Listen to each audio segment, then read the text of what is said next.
میرا جو آج کا فیصلہ ہے، مجھے تو قائد صاحب سے پورے انصاف کی توقع تھی، لیکن قائد صاحب نے تو انصاف کے ساتھ کھلواڑ کر. اور دوسری بات میں جو بتانا چاہتا ہوں اس میڈیا کے توسط سے، میرا مقصد رجیم چینج کے بعد سے صرف ایک ہی مقصد تھا میرا، کہ میں خان کے ساتھ ہوں یا نہیں ہوں. تو میں یہ بات واضح کر دینا چاہتا ہوں کہ میں خان کے ساتھ تھا، ہوں اور اللہ تعالیٰ کے فضل و کرم سے آخری سانس آخری دم تک رہوں گا. ان 1,17,000 ووٹروں کی دن رات محنت کا، کاوشوں کا، جنہوں نے دن رات ایک کر کے صرف اور صرف عمران خان کے نظریے کو ووٹ دیا. وہ نظریہ جس کے آج میں اور فراز نون شکار ہوئے، وہ نظریہ تھا کہ اس ملک میں قانون اور انصاف کا بول بالا ہو. وزیر اعظم عمران خان. کون بچائے گا پاکستان؟ عمران خان. اوقات قاضی فائز عیسیٰ صاحب کے پرسن میں اپنا لیک آف ٹرسٹ کا اظہار کر چکے ہوئے ہیں. بسا اوقات ہم نے بار بار کہا ہے، اور اس میں سپریم کورٹ کی ایک جسٹس گلزار صاحب کے انڈر 5 رکنی بینچ کی ایک ججمنٹ بھی موجود ہے، جس میں کہا گیا ہے کہ قاضی فائز عیسیٰ صاحب اپنے آپ کو خان صاحب کی معرفت کے تمام کیسز سے علیحدہ کریں، لیکن اس کے باوجود وہ اپنے آپ کو علیحدہ نہیں کر سکے. تو ہم ونس اگین ایک ریٹریٹ کرنا چاہیں گے اس پلیٹ فارم سے کہ قاضی صاحب اپنے آپ کو ان تمام بینچز سے علیحدہ کریں جو کہ پی ٹی آئی یا عمران خان صاحب کے کیسز جو ہے وہ سن رہی ہیں. بلال صاحب جو ہے وہ ڈائریکٹ ایک افیکٹی ہیں اس کے، تو میں چاہوں گا کہ یہ 2-3 منٹ میں اپنا جو مدعا ہے وہ بیان کریں. جی بلال صاحب بولیے. بسم اللہ الرحمن الرحیم. ایاک نعبد و ایاک نستعین. سب سے پہلے تو میں میڈیا سے معذرت خواہ ہوں کہ ہم سب جو ہے آپ کے پاس تھوڑا لیٹ پہنچے ہیں، اور اس کے بعد میں اس وقت پاکستان کی عوام کو صرف اور صرف اس میڈیا کے تھرو ایک بات بتانا چاہتا ہوں کہ میرا جو آج کا فیصلہ ہے، مجھے تو قائد صاحب سے پورے انصاف کی توقع تھی، لیکن قائد صاحب نے تو انصاف کے ساتھ کھلواڑ کر دیا. اور دوسری بات میں جو بتانا چاہتا ہوں اس میڈیا کے توسط سے کہ میرا مقصد ایم این اے بن کے اسمبلی میں آ کر ڈیسک بجانا نہیں تھا. میرا مقصد رجیم چینج کے بعد سے صرف ایک ہی مقصد تھا میرا، کہ میں خان کے ساتھ ہوں یا نہیں ہوں. تو میں یہ بات واضح کر دینا چاہتا ہوں کہ میں خان کے ساتھ تھا، ہوں اور اللہ تعالیٰ کے فضل و کرم سے آخری سانس آخری دم تک رہوں گا. مجھے صرف اور صرف آج کے اس فیصلے پہ ایک چیز کا دکھ ہوا ہے کہ وہ 1,17,000 ووٹر میرے حلقے کے، جن کی میں عظمت جرت کو سلام پیش کرتا ہوں کہ میں شاید واحد ایم این اے ہوں اس اسمبلی میں تھا، اور انشاءاللہ واپس لوٹ کر آؤں گا اللہ تعالیٰ کے فضل و کرم سے، کہ جس کو آج کے دن تک اپنے حلقے میں نہیں جانے دیا گیا.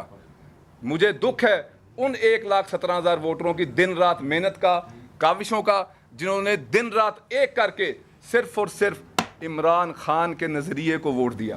اور وہ نظریہ کیا تھا؟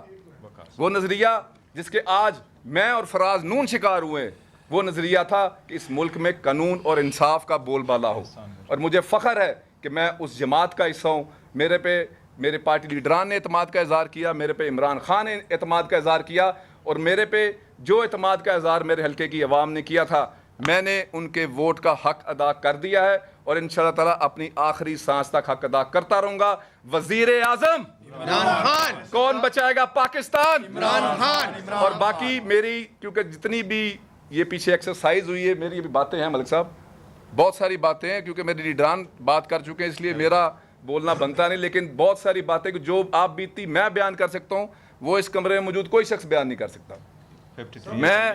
میں واحد دوسرا ایم این اے تھا جو دوسری دفعہ ڈی سیٹ ہو رہا ہوں، لیکن یقین کریں ان کی ہر ایک حرکت کے بعد مجھے ایک نیا بوسٹر، ایک نیا حوصلہ، ایک نیا ہمت ملتی ہے. اور اللہ تعالیٰ کے فضل و کرم سے مجھے ہی نہیں، اس وقت موجود پاکستان تحریک انصاف کے ورکر کو دوبارہ ہر روز اس ملک کا بے سودہ اور اس ملک کا بے حال سسٹم نظام جو ہے ایک نیا انرجی کا انجیکشن، ایک نئی انرجی کی ڈرپ لگاتے ہیں کہ اگر عمران خان نہیں آئے گا تو یہ ملک ٹھیک نہیں ہوگا. میرے پہ اس وقت آج کے دن تک 47 FIRs ہیں. میں سارے میڈیا کو پتا ہے کہ میں واحد ایم این اے ہوں کہ جو ابھی تک اپنے حلقہ، اپنا ضلع گجرانوالہ میں نہیں جا سکا. صرف مقصد کیا ہے ان کا؟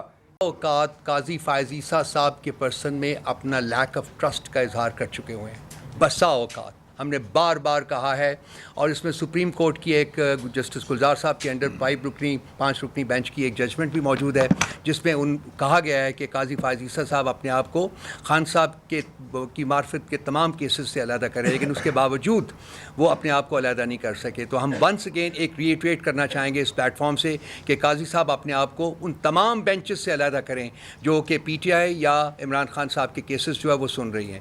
بلال صاحب جو ہے وہ ڈائریکٹ ایک افیکٹی نہیں ہے اس کے، تو میں چاہوں گا کہ یہ 2-3 منٹ میں اپنا جو مدعا ہے وہ بیان کریں جی. بولیے. بسم اللہ الرحمن الرحیم. ایاک نعبد و ایاک نستعین. سب سے پہلے تو میں میڈیا سے معذرت خواہ ہوں کہ ہم سب جو ہے آپ کے پاس تھوڑا لیٹ پہنچے ہیں، اور اس کے بعد میں اس وقت پاکستان کی عوام کو صرف اور صرف اس میڈیا کے تھرو ایک بات بتانا چاہتا ہوں کہ میرا جو آج کا فیصلہ ہے، مجھے تو قائد صاحب سے پورے انصاف کی توقع تھی، لیکن قائد صاحب نے تو انصاف کے ساتھ کھلواڑ کر دیا. اور دوسری بات میں جو بتانا چاہتا ہوں اس میڈیا کے توسط سے کہ میرا مقصد ایم این اے بن کے اسمبلی میں آ کر ڈیسک بجانا نہیں تھا. میرا مقصد رجیم چینج کے بعد سے صرف ایک ہی مقصد تھا میرا، کہ میں خان کے ساتھ ہوں یا نہیں ہوں. تو میں یہ بات واضح کر دینا چاہتا ہوں کہ میں خان کے ساتھ تھا، ہوں، اور اللہ تعالیٰ کے فضل و کرم سے آخری سانس آخری دم تک رہوں گا. مجھے صرف اور صرف آج کے اس فیصلے پہ ایک چیز کا دکھ ہوا ہے کہ وہ 1,17,000 ووٹر میرے حلقے کے، جن کی میں عظمت جرت کو سلام پیش کرتا ہوں کہ میں شاید واحد ایم این اے ہوں اس اسمبلی میں تھا، اور انشاءاللہ واپس لوٹ کر آؤں گا اللہ تعالیٰ کے فضل و کرم سے، کہ جس کو آج کے دن تک اپنے حلقے میں نہیں جانے دیا گیا. مجھے دکھ ہے ان 1,17,000 ووٹروں کی دن رات محنت کا، کاوشوں کا، جنہوں نے دن رات ایک کر کے صرف اور صرف عمران خان کے نظریے کو ووٹ دیا. اور وہ نظریہ کیا تھا؟ وہ نظریہ جس کے آج میں اور فراز نون شکار ہوئے، وہ نظریہ تھا کہ اس ملک میں قانون اور انصاف کا بول بالا ہو. اور مجھے فخر ہے کہ میں اس جماعت کا حصہ ہوں. میرے پارٹی لیڈران نے اعتماد کا اظہار کیا، میرے پہ عمران خان نے اعتماد کا اظہار کیا، اور میرے پہ جو اعتماد کا اظہار میرے حلقے کی عوام نے کیا تھا، میں نے ان کے ووٹ کا حق ادا کر دیا ہے، اور انشاءاللہ تعالیٰ اپنی آخری سانس تک حق ادا کرتا رہوں گا. وزیر اعظم عمران خان. کون بچائے گا پاکستان؟ عمران خان. اور باقی میری کیونکہ جتنی بھی یہ پیچھے ایکسرسائز ہوئی ہے، میری بھی باتیں ہیں ملک صاحب، بہت ساری باتیں ہیں، کیونکہ میرے لیڈران بات کر چکے ہیں اس لیے میرا بولنا بنتا نہیں، لیکن بہت ساری باتیں جو آپ بیتی میں بیان کر سکتا ہوں وہ اس کمرے میں موجود کوئی شخص بیان نہیں کر سکتا. میں واحد دوسرا ایم این اے تھا جو دوسری دفعہ ڈی سیٹ ہو رہا ہوں، لیکن یقین کریں ان کی ہر ایک حرکت کے بعد مجھے ایک نیا بوسٹر، ایک نیا حوصلہ، ایک نیا ہمت ملتی ہے. اور اللہ تعالیٰ کے فضل و کرم سے مجھے ہی نہیں، اس وقت موجود پاکستان تحریک انصاف کے ورکر کو دوبارہ ہر روز اس ملک کا بے سودہ اور اس ملک کا بے حال سسٹم نظام جو ہے ایک نیا انرجی کا انجیکشن، ایک نئی انرجی کی ڈرپ لگاتے ہیں کہ اگر عمران خان نہیں آئے گا تو یہ ملک ٹھیک نہیں ہوگا. میرے پہ اس وقت آج کے دن تک 47 FIRs ہیں. میں سارے میڈیا کو پتا ہے کہ میں واحد ایم این اے ہوں کہ جو ابھی تک اپنے حلقہ، اپنا ضلع گجرانوالہ میں نہیں جا سکا.